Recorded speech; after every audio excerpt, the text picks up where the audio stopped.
AutoLine After Hours is brought to you by Bridgestone Tires, solutions for your journey. Welcome, everyone.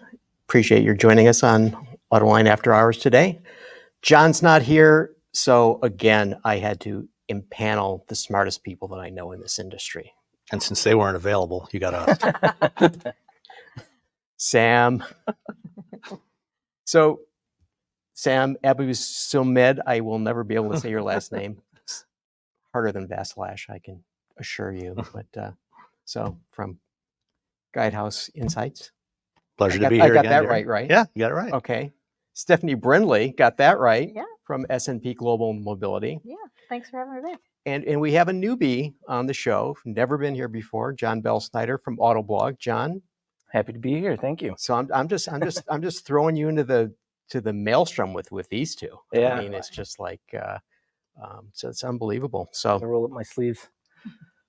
So okay, so Sam, one of the things that I'm very fascinated about, and you're deeply involved with in studying, is the autonomous vehicle market. Uh-huh.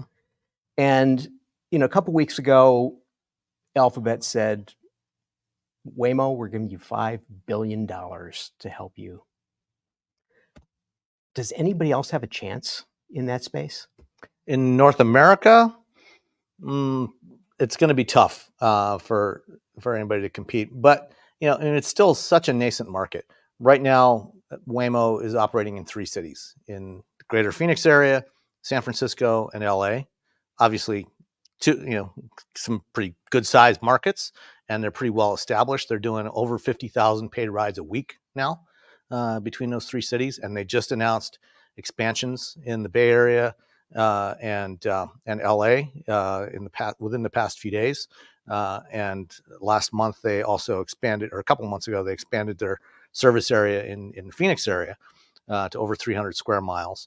There's still lots of opportunity for others to come in and play in that market.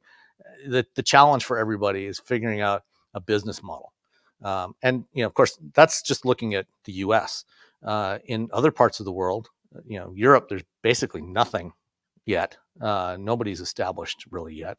But in China, you've got a number of pretty aggressive competitors. You've got Baidu, AutoX, Pony AI, and several others, Momenta, that are all pretty strong competitors in that market.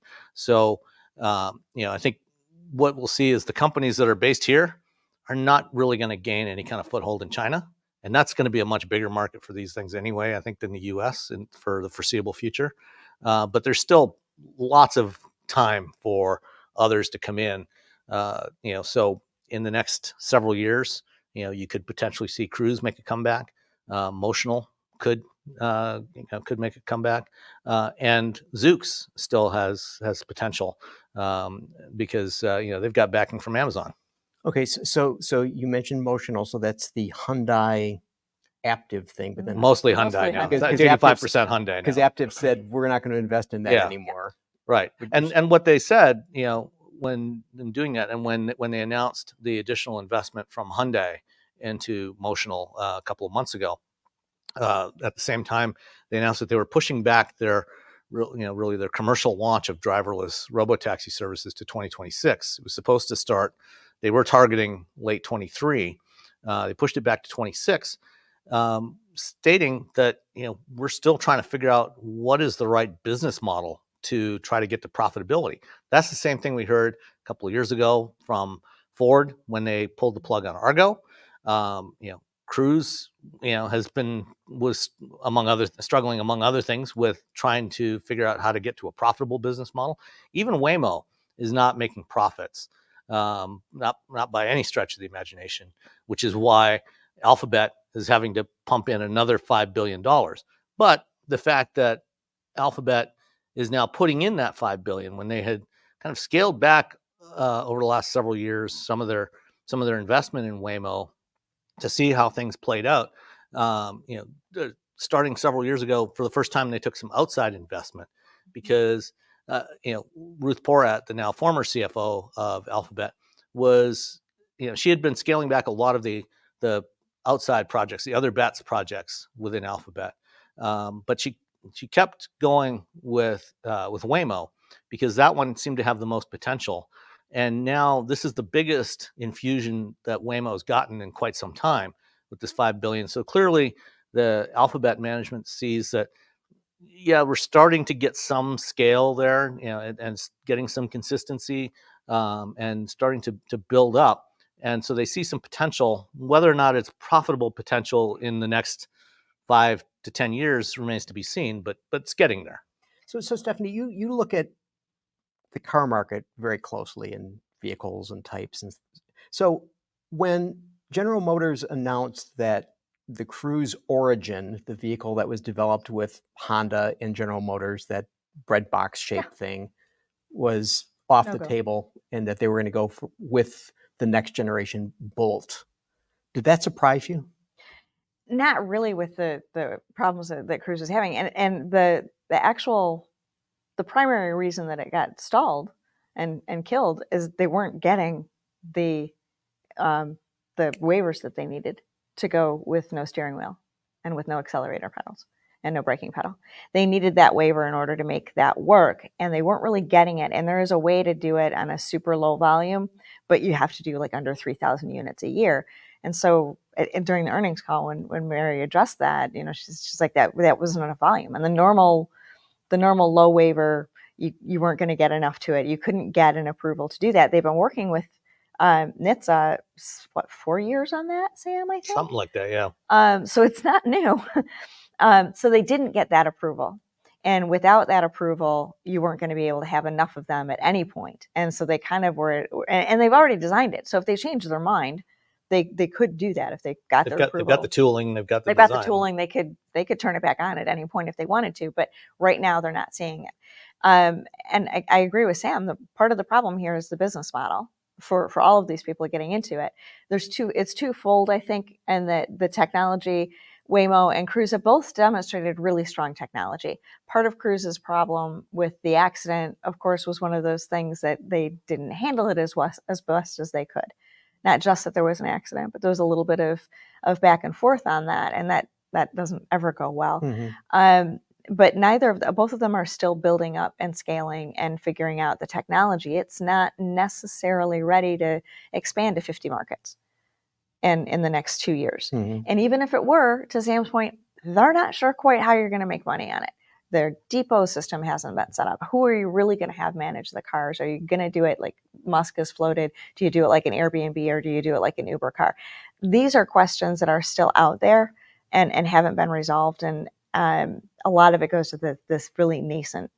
Well, you just mentioned Uber, and in Uber's earnings call this week, the CEO said, quote, "Over the quarter, we grew AV trips on Uber by 6 times year over year via our 10 partnerships across mobility, delivery, and freight." Yeah. And his last name, who is Khosrowshahi, Dara Khosrowshahi. I was going to say it's even more difficult to say than that. He was basically saying that the advantage that Uber brings to the party is basically, they have a system, and therefore they're able to optimize the utilization of vehicles. Right. And, that's how you can. That's very true, but that doesn't necessarily help Waymo or Cruise get to the scale that they want with these vehicles. That helps Uber. Yeah. I mean, but before Uber's got a part, so the Waymo thing in Phoenix is Uber. And Emotional is working with Lyft. So that part of it, the working with Lyft and Uber to kind of get the trips managed, I don't think is the more difficult of the business model to resolve. Yeah, I mean, that's a fairly straightforward thing. I mean, that's basically the same as what they do today with ride hailing. Back when Uber and Lyft were both trying to develop their own automated driving systems, I wrote on numerous occasions that this was a fool's errand for them to try to be developing their own, because what they have is an asset-light business model. They don't own any of the vehicles for any of the stuff that they do, and by trying to develop their own automated driving systems, they would have then had to make transition to owning, manufacturing, or buying vehicles and managing all these vehicles themselves. And they would have gone from an asset light to a very asset heavy model. And that's where the operational, trying to figure out the business model becomes a problem, because now you've added a whole bunch of expense that you don't have with the kind of platform that they currently have. By doing partnerships with Waymo and Cruise and others, it's no different from human drivers coming on the platform. They're just bring automated vehicles on there, so they still take a cut of every ride. It provides an advantage for companies like Waymo to collaborate with Uber. Yeah, because they get more utilization, and the ride hailing platform gets to take a cut of the fares. And I wouldn't even necessarily. It doesn't feel as much like a collaboration as it does a supply contract. You're gonna give me my software. That's really all. That's really what it is. It's much more of a supply contract. Collaboration is kind of a little kind of a stretch. Implies a little bit more. All right, John. Do you think this is all nonsense, or where are you on this? Well, I think the collaboration between the two makes sense. I think when it comes to passengers riding in cars, the automated cars offer predictability. You don't have to talk to a person, but I think on the data side, the Waymo has to continue to get the data that it needs from the rides, from the sensors, and expand that and do simulations. And I don't think Uber really wants to do all that. So I think working together, they can sort of serve each other's models as customer and partner. Mm-hmm. Just to elaborate a little bit on kind of what the business model challenges are, particularly for ride hailing. To do robotaxi services, the problem that you have is that there, at any given time of the day, there is not a consistent demand for rides, and the rides, the distribution of where people want to go is also very inconsistent. In the morning, you tend to have a lot of people wanting rides from suburbs or outer parts of the city in towards city center areas where they might be working, opposite at the other end of the day. And during those peak periods of demand, oftentimes at the other end of the ride, there's nobody there that wants to go back in the opposite direction. And so what you end up with is the vehicles having to do a lot of deadhead miles, where they drop somebody off and then they've got to travel back to where they started from with nobody in the vehicle. So the actual utilization where you're generating revenue, the revenue generating miles, are going to be probably somewhere at best between 35 to maybe 45 or 50%, and perhaps even less than that. And with the costs associated with these vehicles, you're not the making money on it becomes very difficult. Deliveries, on the other hand, and this is why a lot of these companies have also spent a lot of effort on trying to figure out how to do deliveries. Deliveries are a lot more predictable because you can plot routes, especially if you can do multiple deliveries on a single trip.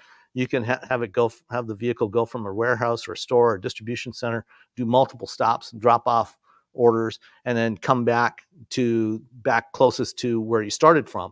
And you can minimize those deadhead miles. So the unit costs are way better in that case. So basically, just as could arguably be the case with even EVs or fuel cell vehicles, that if you have a deterministic use of the vehicle, it makes more sense than random use of the vehicle. Mm-hmm. Mm-hmm. Yeah. And I mean, that really applies to any kind of vehicle. It does. And some of the deadhead mile stuff that Sam was talking about applies to if you ran a taxi service, which is why you either have super expensive rides from the airport, from Detroit up to Troy. From any airport, From really. any airport, really. We're here, so I thought I'd do that for an example. And you don't have that many companies even offering the service. Mm-hmm. And when you do, it's expensive. Well, you layer on the extra cost of autonomous vehicle, and that gets intensely much more difficult, because you've got, Sam would know the number for the cost of sensors better than I would, but you've got huge cost in sensors and software and things that a Lincoln or whatever your taxi cab doesn't have right now. Mm-hmm. So that's part of it too. For sure. So Sam, you mentioned in passing China and a number of companies there doing autonomous vehicles, which as Stephanie indicates, are sensor-intensive vehicles. And so the Biden administration has announced that basically it may be banning vehicles, Chinese software in vehicles that would have level 3 autonomy and above, and looking at it from the point of view of a national security concern. What's your take on that? I think, when you're when you start talking about the software, that's a little bit better than some of the other things that have been talked about. I mean, there's been discussions about, for example, banning vehicles with Chinese sensors, Chinese LiDAR sensors, as an example. Just having a Chinese-made sensor on there is not necessarily going to be potentially beneficial to any adversary, because the data on the vehicle is not that useful without having some way to get it off the vehicle. And that's where potentially the software, taking the software out of the loop there, could achieve the kinds of goals that they want of potentially making these vehicles more secure. Now, do the Chinese, is it really a security problem at all anyway? It's pretty debatable. I think, they're making a boogeyman out of China in this case, because the reality is, having the software in consumer vehicles is not necessarily, if what you're doing is trying to do data gathering, it's not really the most efficient way to do it. Having software on our phones, that's actually probably a lot more efficient than doing it on our cars, because our phones are actually, if they're trying to track somebody, your phone is going to be on you all the time. Mm-hmm. Your car gets left somewhere in a parking lot. You don't necessarily know what the final destination is. You have a general idea what's in that area, but you don't necessarily know final destinations or what somebody's doing. You have a much better idea. The phones are a much bigger risk, a much bigger attack surface than our cars. So, this issue of China, today, I believe it was, that MG, which is owned by SAIC, announced that it would be building a factory in an R&D center in Mexico. So Stephanie, do you see this as being edging into the U.S. market, or are they going to completely ignore the U.S. market and just go to Latin America and South America and elsewhere? I think they start with Latin America and South America and elsewhere, because there is opportunity there, and they are selling well. And they hit 60,000 units in Mexico last year. Last month, they outsold Honda in Mexico. You have to go down there. They weren't in the top 10, but they're up there pretty high. So they're doing really well in Mexico, and they could do better with capacity there. I've been thinking about that one, of course, since the announcement came up this morning, and I wonder if the brand in and of itself is got a slight edge over BYD to come into North America, just because it's a more known brand. And I wonder if the influence of the MG history, and SAIC is also a partner of GM. I wonder if they have, and this is not known yet, but I wonder if they have just a little bit of an edge on understanding Western tastes. And they are pretty successful in Europe. So they have a history of already building cars that Western buyers are more used to. And BYD has competitive vehicles. It's not that they're not, but there's still a different thought process. It still is a different culture. You look at the products that General Motors develops for US and for China, and there are a lot of similarities, but there's some very subtle differences that really come down to what people expect in different markets. So is there potential for MG to understand the US market faster than BYD? There may be. I still think you're looking at first of all, we don't know how much they're going to spend. We don't know the timeline of that construction. We don't know where the plant's going to be. So you're probably talking 4 years before that plant even exists. And then you're also talking, they will deal with Latin America and South America first. So if MG does ultimately want to go into the US through this route, we're still probably talking 8-9 years before that even kind of pencils in. There's plenty for them to do. But I do think there's potential, depending on how this all shakes out. John, what do you think about Chinese brands being accepted in the United States, assuming that some could argue Polestar is a Chinese brand. Mhm. Some could argue that now Volvo is a Chinese brand. But if there was a vehicle that was labeled BYD, Right. how would that be accepted, do you think? In the climate right now, I think politically, there's going to be a lot of people just saying don't buy Chinese products, but yet the end consumer, I think a lot of people don't really care where it comes from. They just want the cheaper product, the product that works better, the product that's available. But yeah, when you've got regulations being imposed, it makes the whole thing tricky. It makes it tricky for the manufacturers who want to bring these things in here and do it at a lower cost. In terms of, the average Joe who wants to buy a car, it's just going to depend on the market. I think, East Coast, West Coast are going to be more receptive to it, but the red states, I think there's still that gung-ho. There's a lot of paranoia about China, and I think it'll be a political topic no matter what. I think it reminds me of UAW sort of stuff. Yeah. Do you buy UAW Explain. or do not buy UAW? And that all of that talk happens, and then somebody goes into the showroom and buys what they feel like. I do think that there's opportunity for cost. I think there's probably a growing number, and there's a certain number of buyers that just like, is it cheap? Oh wait, and this BYD is cheaper than a Toyota. How much is the monthly payment gonna be? And it's cheaper than the Toyota, and it feels almost as good or close enough that I can't tell the difference because I'm just driving back and forth to work. There are people who will just look at that. And I think there's an interesting element as well as the U.S. market gets more and more diverse, and we have more and more people from various different cultures and different spaces. There's a change to what the typical American consumer thinks, because that is changing. It's much more fractured than it was before. And forgetting political stuff, it's not that. It's just somebody making that decision. I was talking with a colleague, and absolutely, he was hands down, if the BYD is cheaper than the Toyota, I'm buying it because it's the cheapest thing I can find. And that value was what he wanted. And I think that Americans tend to want to find a deal, but they want to trust the brand. And they're not likely to say, even though it's $10,000 cheaper than the Toyota, so that's going to seal the deal for me. We're going to need a couple of others. But there's more people bringing in different ideas, bringing in different norms, and bringing in different cultures. So I think we might see a different shakeout from what we saw versus when Toyota and Honda came in and there was anti-Japanese sentiment at that point, when there's constant UAW conversations, and that is huge here in Detroit. But you get out of Detroit, nobody cares. When it's in the news, it kind of matters. 6 weeks later, ask somebody where their car is built, and they have no idea.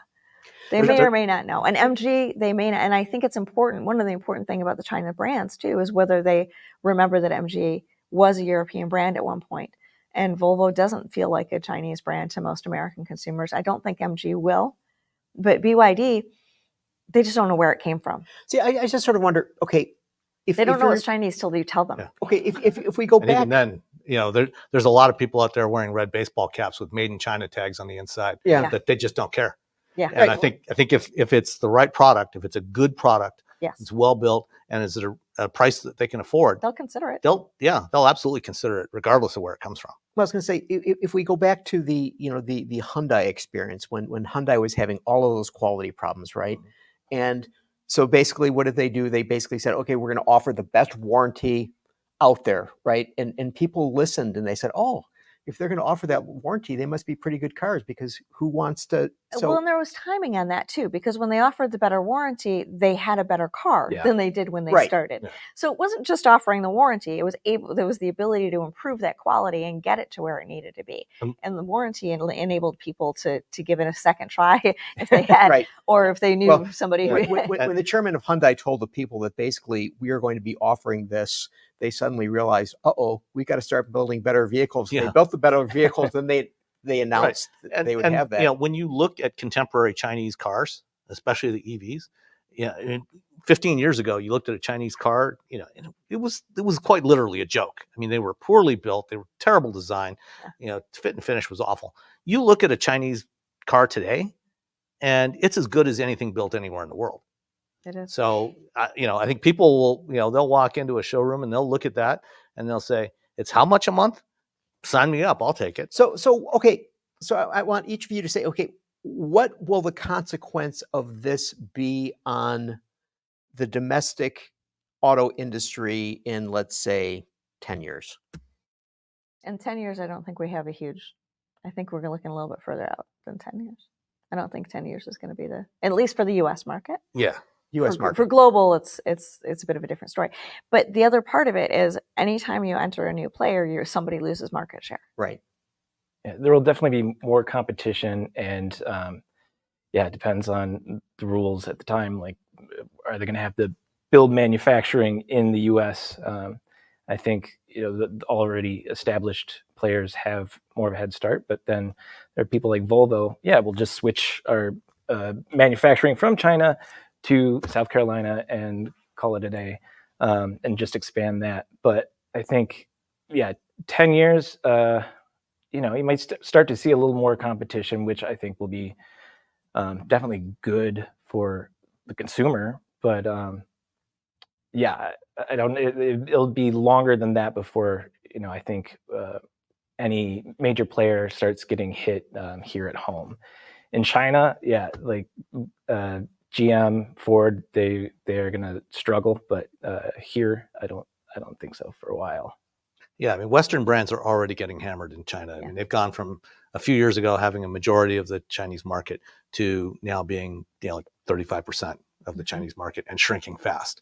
And a lot, what happens here, a lot of that is going to depend on what the political situation is, what the situation is with tariffs.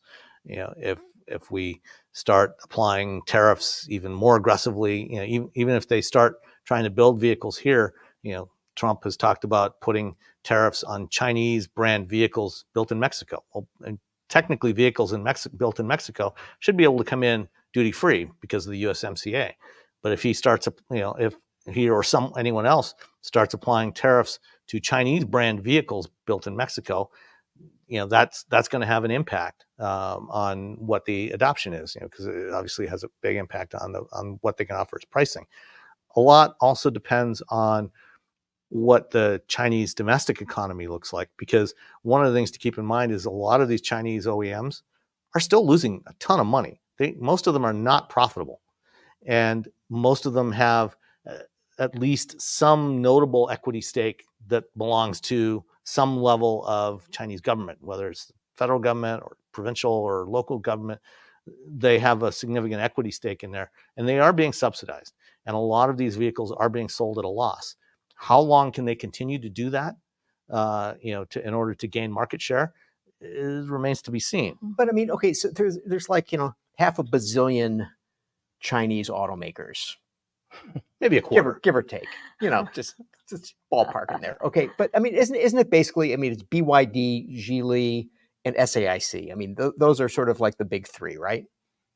Yeah. Yeah. And then there's a bunch of others that are, creeping up there. Yeah. And I mean, so my point is that if they're going to be building plants in Mexico, it's probably, now we've, two out of those three have already announced, right? And the other shoe will drop at some point. And so, I mean, that's, and Geely is already here with Volvo in South Carolina. Right. So, but the thing that I think about is that if we go back in time 10 years and look at the China market, how, the flip to what they call new energy vehicles. And so they announced last month, it was the first time, more than 50% of the vehicles sold there are new energy vehicles, but that includes hybrids and plug-ins. But I mean, it's just been like this, really fast shift. And I just wonder if we look at the domestics that are in the process of changing over what they have historically done. And you've got these guys who are basically saying, you know what, we got no history. We've got no, thing that we need, preconceived notions of how you do stuff. We'll build a plant and start pounding these things out. Well, I think there's a few things, and one of it, and as Sam pointed out, the quality of the Chinese vehicles the first time they were at the Detroit Auto Show and some other places was bad. You can stick your hand in those panel gaps. But they figured out They're they nailed cooling. down how to build the cars in that period. And when you looked even at Honda and Toyota, and you look at Hyundai, Kia, and you look at some others when they came in, they learned how to build cars when they were here. Mhm. So that growing pain period of the lack of quality, Hyundai went through that while they were selling here. Right. China went through that. Most of the Chinese automakers went through that when they were in their own home market. And so they can come with a product that's already baked. Mhm. And I think that's going to be interesting about it too. The production, adding manufacturing plants in North America doesn't make the market any bigger. Right. So somebody is going to have to lose at that point Mhm. in terms of, if BYD and if MG start off by shipping a lot more south, then that's less pressure on the U.S. market, pressure on Southern markets, but South American markets, but not U.S. But adding a bunch more plants means another plant is effectively going to produce less or none. And we've already got too much capacity. We already have too much capacity. And they've got too much China, capacity in China. and they do, which Which is is part why of the they're reason exporting yeah. some. All right. So we got to. I'm going to stop you there. I'm going to have you continue. We see. We can't even stop this show. We got so much going on, but we are going to stop for our good friends Bridgestone. So take it away. Keeping your heart racing in and out of the gym. That's what really matters. Bridgestone Potenza Sport AS tires with a 50,000-mile limited warranty.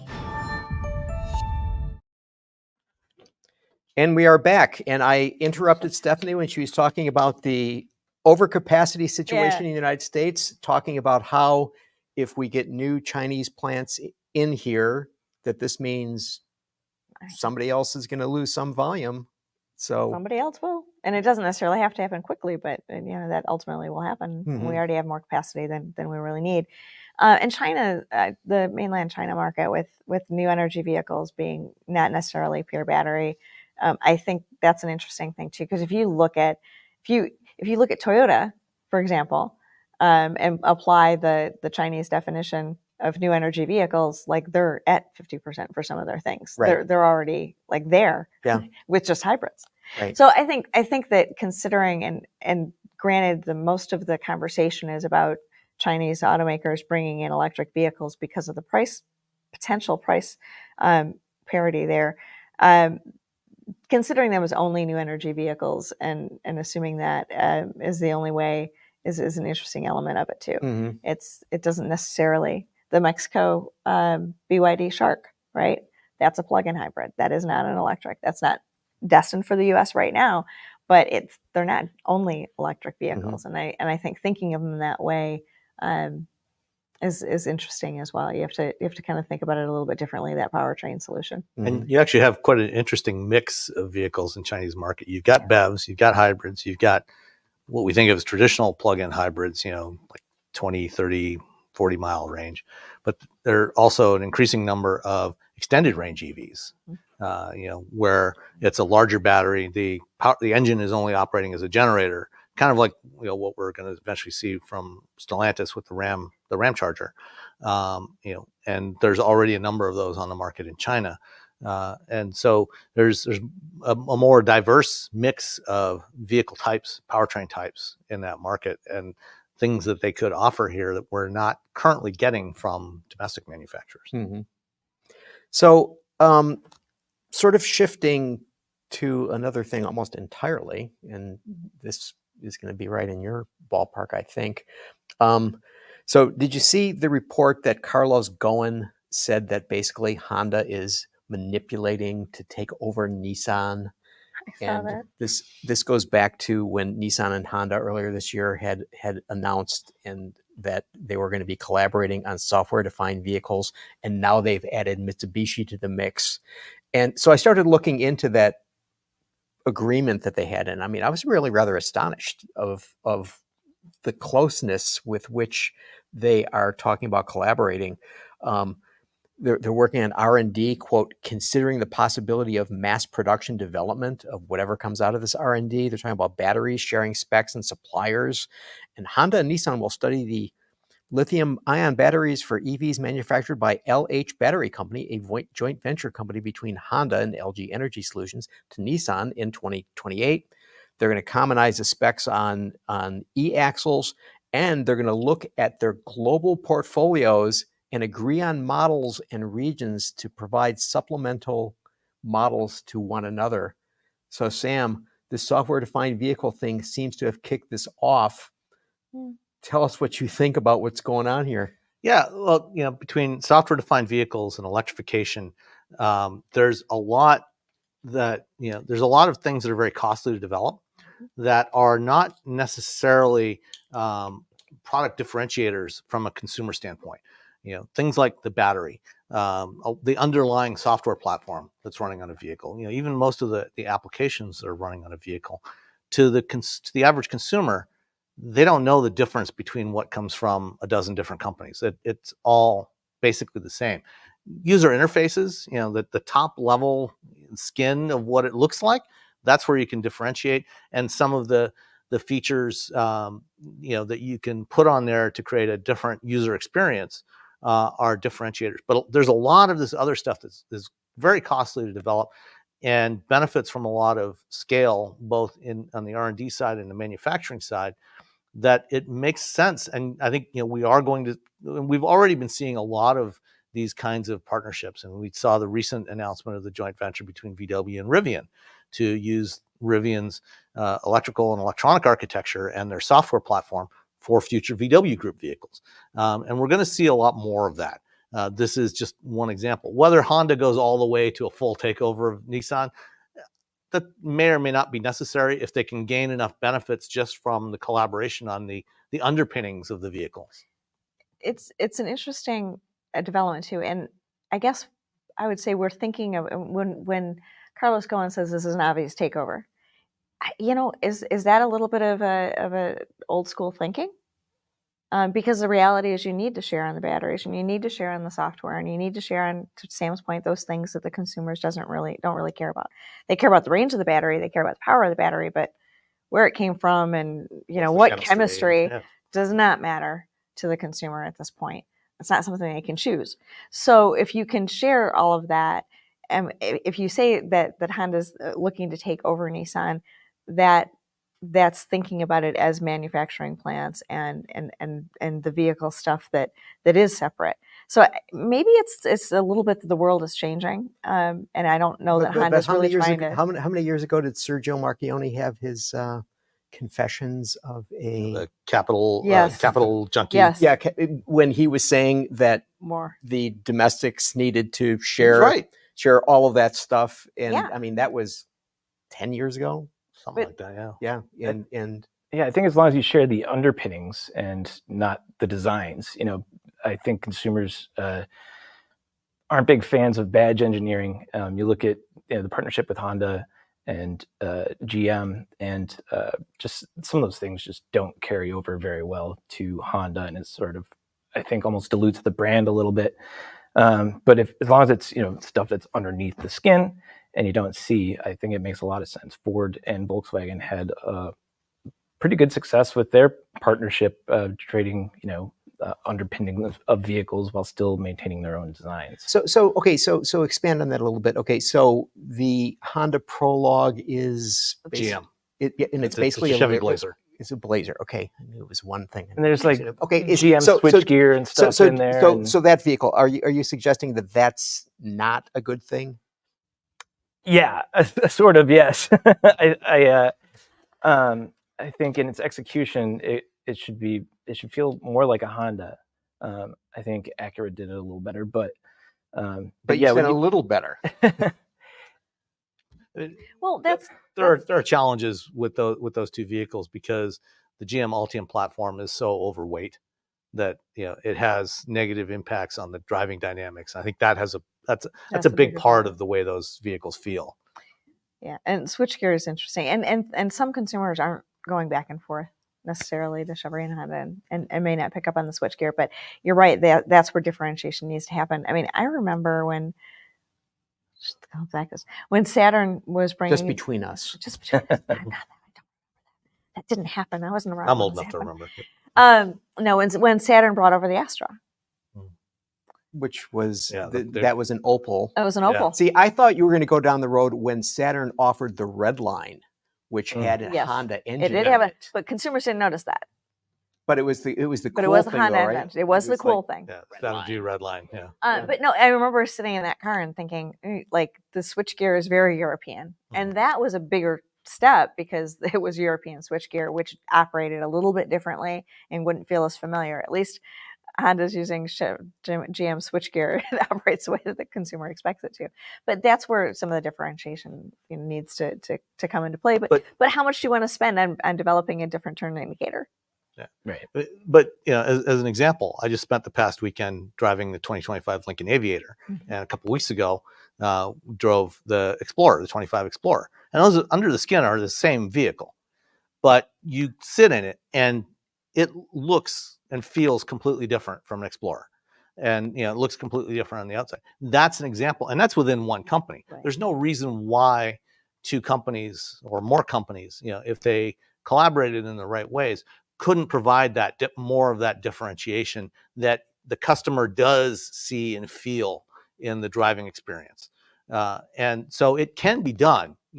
Honda and GM maybe didn't go as far as they should have with the Prologue and ZDX and the GM vehicles, but that's not to say it can't be done. Right.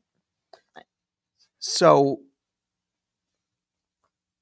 you're suggesting that perhaps when we get back to the original question, that Carlos Ghosn was just basically Old.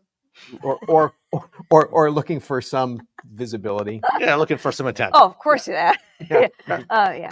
No, but that's maybe just not seeing that part of it. Honda does not need to take over Nissan for the two of them to be able to share development and have a big impact on both of their bottom lines. Mm-hmm. They don't need to take each other over to make that happen. But does one need at some point to disappear? It could be argued that there are too many brands, and Yeah, certainly well- if we start seeing a bunch of Chinese OEMs coming in, there will absolutely be too many brands. And Yes. there's not going to be enough scale for a lot of these brands to continue surviving. But I don't know that we're necessarily at that stage yet. But that's one of my concerns with all the brands that do want to come in, is how do you fit? We already have enough brands that consumers get plenty confused, and then we have brands that are offering ICE and electric vehicles in the same showroom, so they're offering twice as many cars as they did 3 years ago, and that's going to continue to explode. And at what point? That's why I think it's so. One of the things that I think makes it so difficult for a BYD or an MG or a VinFast to break in. I mean, even Genesis, with all of their support from Hyundai and from having at least put the name out there a little bit on the Hyundai Genesis before, it's taken them almost a decade to get to where they're at. It takes a long time to get enough consumers aware and enough consumers to consider and enough consumers to buy. That isn't a process that you can just drop it up and say, here we go. It's going to take forever. That doesn't mean that they won't be committed enough to accomplish it. But it's going to take a long time. I wonder if maybe it's some of the smaller brands that are really more at risk than the larger brands in the US. Mazda or Mazda Or is definitely one. Mitsubishi or Both of those. I think. Maybe some of the more premium brands like an Alfa Romeo, certainly Right. Fiat. Yeah. Fiat's reason for existing in the U.S. market is highly debatable. But definitely. And even some of the brands that are incoming, like Scout. Yeah. And you mentioned MG, and so at least MG having some brand awareness in the U.S., but MGs haven't been sold in the U.S. in 40 years. Just like Scout. And while those of us that are old enough certainly remember MG and remember Scout, it's questionable how many next generation consumers. John, do you remember MG or Scout? I do from. You read about them? Yeah. I remember seeing around as a kid, and you saw some old guy driving one, and you thought, "Look at that." Well, my buddy's dad had an import shop where he worked on them, so he was always bringing MGs through. I didn't really see Scouts, but college roommate had an MGB. My roommate after college had a Scout, but that was 35 years ago. how many people today really have awareness? So do we need these additional brands coming into the market? Is a really big are they offering anything particularly unique? And particularly in the case of Scout, we've already got Rivian, that has gotten itself somewhat established here, and they're going after the exact same consumers. Mhm.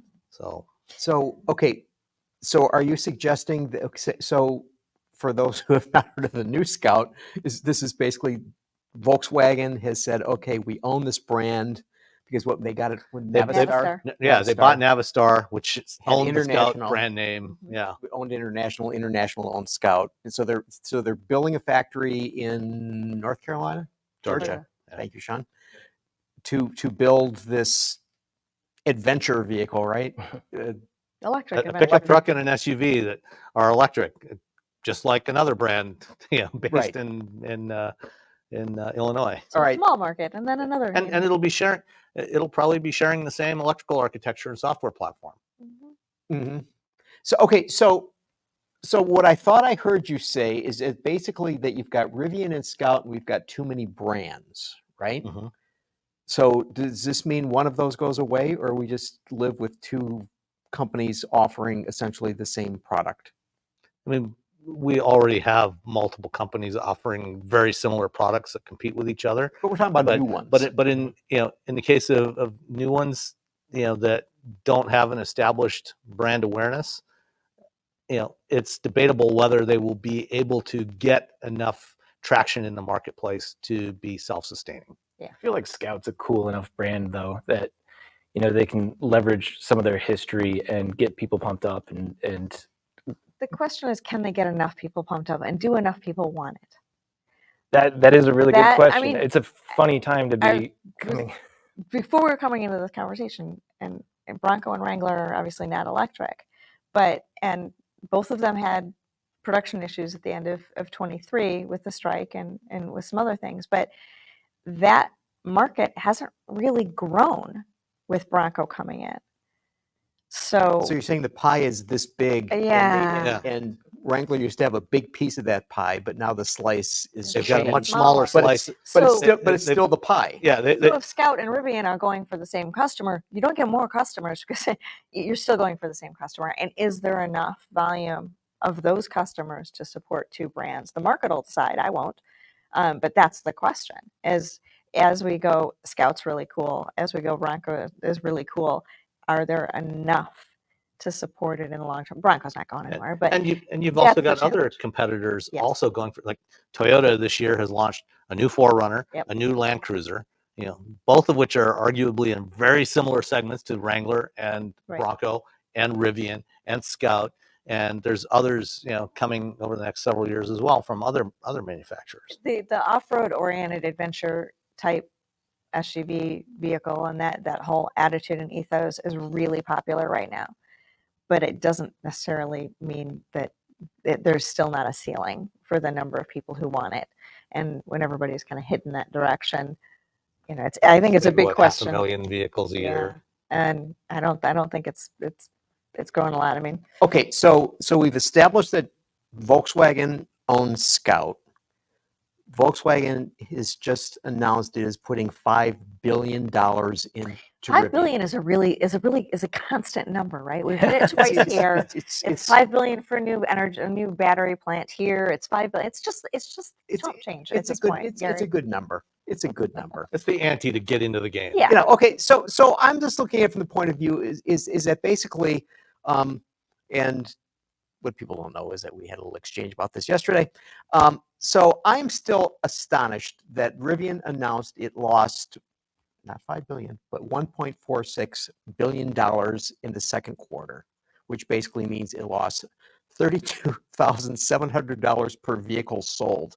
This just astonishes me. Like, you're a dealer and you're saying to somebody, hey, I want you to buy this one one RT. And it starts at 70 grand, and we'll just. But by the way, we're going to be losing $32,700 on each one of these that we sell. Okay, so they're losing all this money, but because they have Make it up on volume. it eventually worked out for Amazon. and some other things. Yeah.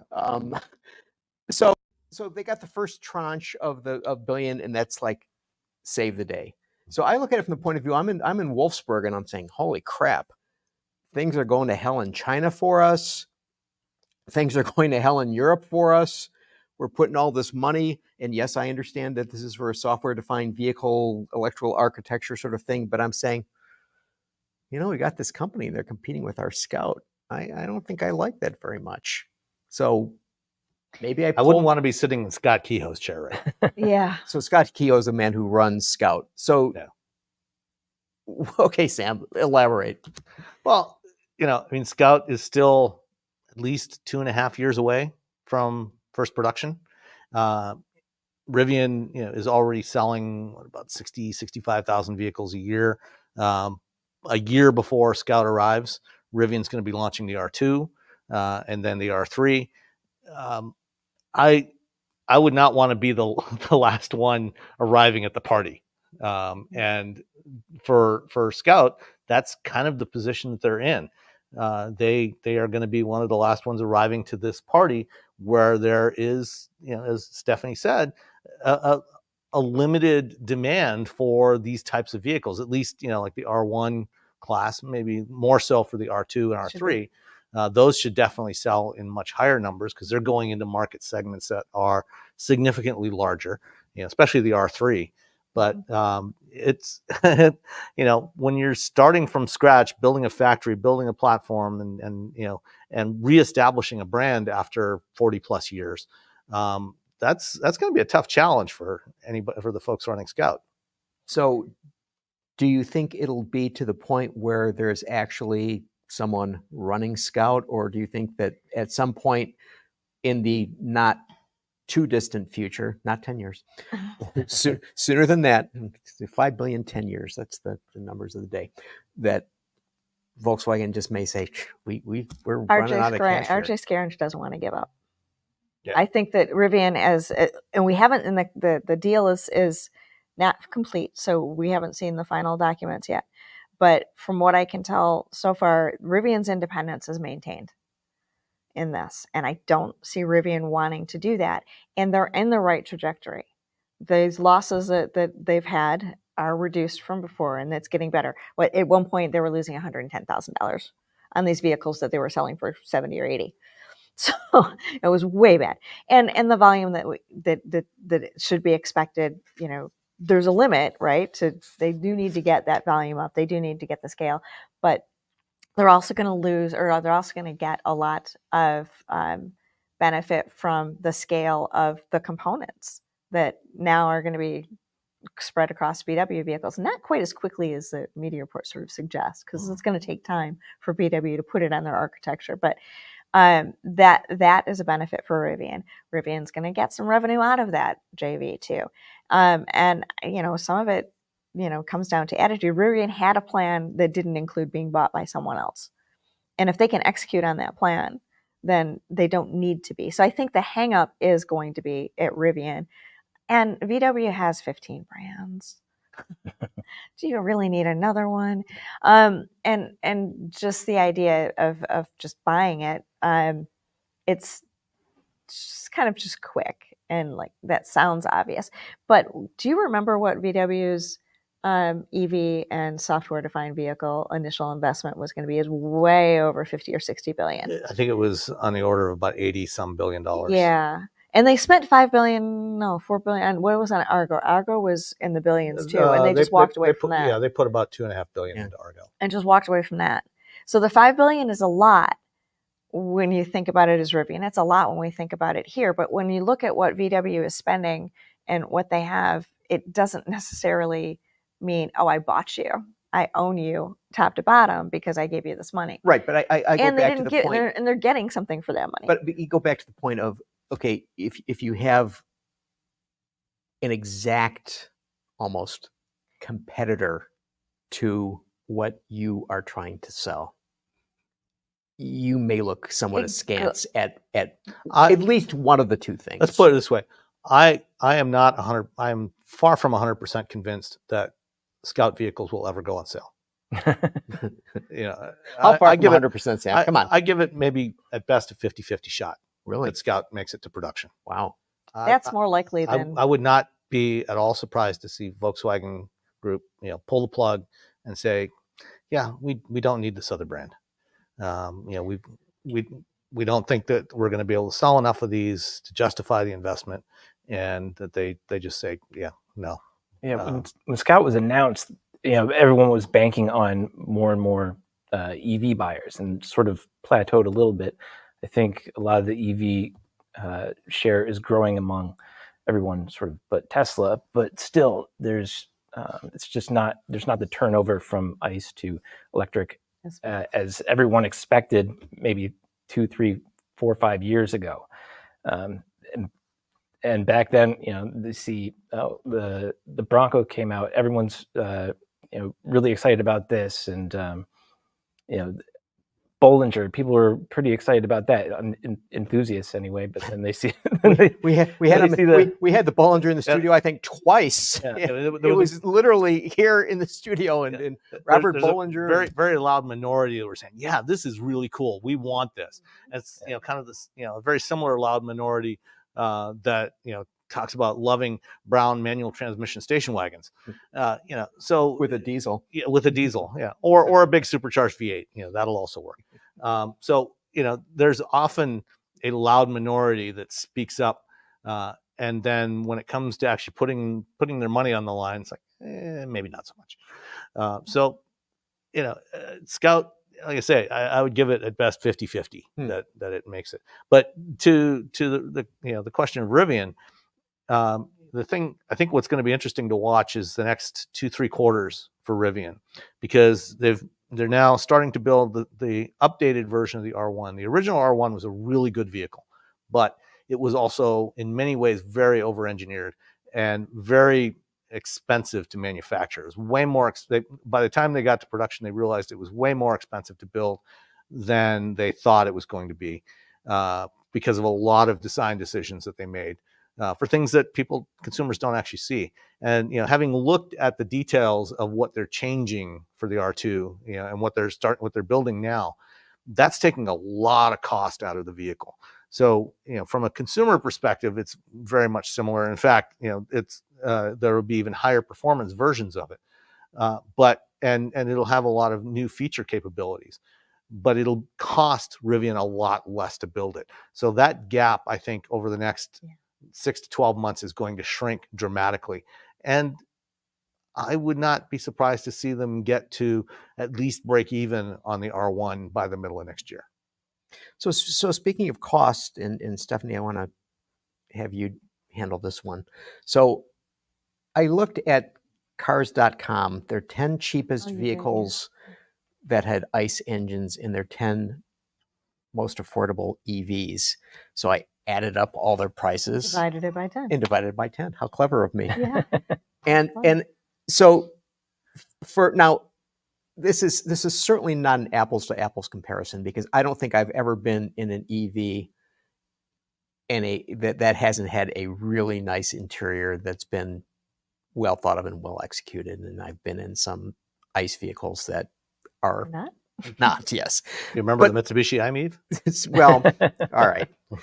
We're talking about contemporary, okay? So the thing is that, okay, so the average for ICE vehicles, for inexpensive ICE vehicles, is $21,381. Mm-hmm. The average of the 10 least expensive EVs is $42,587. Okay, so it's more than 20 grand. So I always look at it from the point of view of like, wow, you could buy 2 of these ICE things. You could drive one every other day. Sure. So that was the only decision. So the question I have to you, because you're looking at all these numbers all the time, is the affordability issue in the U.S. right now, and how do you see this playing out? So if we just look at this as just being table stakes, do you see that there's going to be a perhaps even longer, maybe 10 years before we see more we EVs? Will see that $42,000 average come down. You think you're going to see that ICE average go up significantly, like by the end of this year, because the Mitsubishi Mirage is going away, the Nissan Versa is very likely going away sometime in the not too distant future. And the prices of some of those other cheaper models, like the Nissan Kicks, is going up by several $1,000s. The Ford Maverick for 2025 going up by an average of $2,400. So it now starts at $27,000, not $20,000 like it did 2 years ago. So you're going to see those two numbers converge pretty rapidly over the next couple of years. And we're still at an early stage for EVs too. We need more affordable electric vehicles in order to grow that part of the segment. But right now, it's still a super emotional choice. It's still an aspirational choice, and we're still in that space. And I think that it'll naturally will even out. And then if you look, I mean, F-150 Lightning sales are here or there, but an F-150 buyer can choose to spend $80,000 on Lightning sales are like nowhere. So. Right. So it's not about affordability with the F-150, right? And you can get, an EV at that $35,000, $36,000 price point, and they're not flying off the shelves. The problem right now, I don't think, is affordability. I think we're still at the issue of adoption. At core, adoption isn't where it needs to be. Ultimately, we do need more affordable vehicles to be in the market because it gets people into the market. It gets people to know your brand. It's part of building the whole thing. It's not just out of the goodness of their hearts. But does it need to be an affordable EV right now? Not necessarily. We aren't really at a consumer adoption point where it needs to be an EV at every price level. And it'll grow and develop, and those two things will get much closer than they are now. I can say they're going to be equal, but they're going to get much closer than they are now. And I think more affordable or more accessible price points opens up some of the market, but I don't think that's the big problem in 2024. I don't think that's the big issue of how quickly EVs are coming up or not coming up. Consumers will say, I was thinking about it, but it was expensive, so I didn't. But I feel like that's part of, they've already decided not to. And so they're telling you the 10 reasons why they didn't. And there are 10 reasons and not one. So it gets to be they didn't want it, is really what it comes down to. And charging infrastructure is still a big reason for a lot of people. Range, yeah.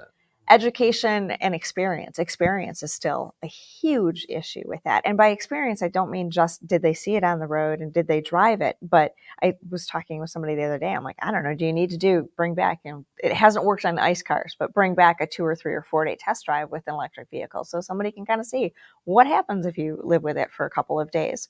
And, that wouldn't necessarily help you understand a road trip, but it might help people understand how that it's not that difficult necessarily. It's not as difficult as it sounds to make that transition. So that experience level for consumers is really important, and we don't have enough of that yet. And there's things that are just organic and take time. That's so I looked at, when we came into the beginning of 24, I was thinking that the electric vehicle sales in 24 and 25, it's important that they go up. It's important that consumers are responding, but we aren't at the right product mix yet. We aren't at the education level yet. We aren't at the infrastructure level yet. We're not going to be there until 26, 27, or 28. So right now we're just playing around at this. So right now, how quickly it goes is much less concerning to me than what happens in 26 or 27. If 26 or 27, we're still sitting at 7 or 8% because consumers haven't jumped on, then we have a different problem. But wasn't 2025 one of those years that was sort of like $5 billion and 10 years? There's the really enthusiastic, promoters of it. Guy who was running Mercedes. 2023 will be at price parity. Yeah, I was not paying closer attention.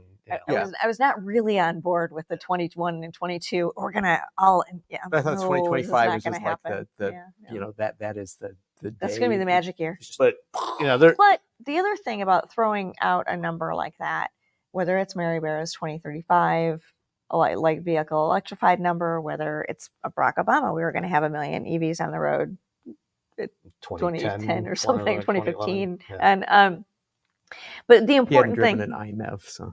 Right.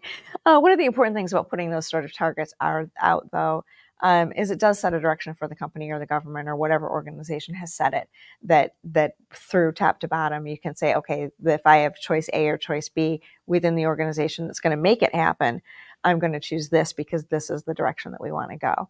So sometimes setting a target is much more important than actually achieving it in some ways. Right. And So just think about hybrids. Speaking of direction, the big hand has gone over. So we've actually run beyond an hour here, and I know that we could probably keep going here. So I've got to bring this to a close. So, I mean, as much as this, I mean, we'll shut the camera off. We can keep talking, but for the people who are out there. So, John, Steph, Sam, thank you for being here. And for those of you who are watching or listening, go to the website, subscribe, support, like us, do all of those things because we need the support. So, thanks for being here. Thanks for watching.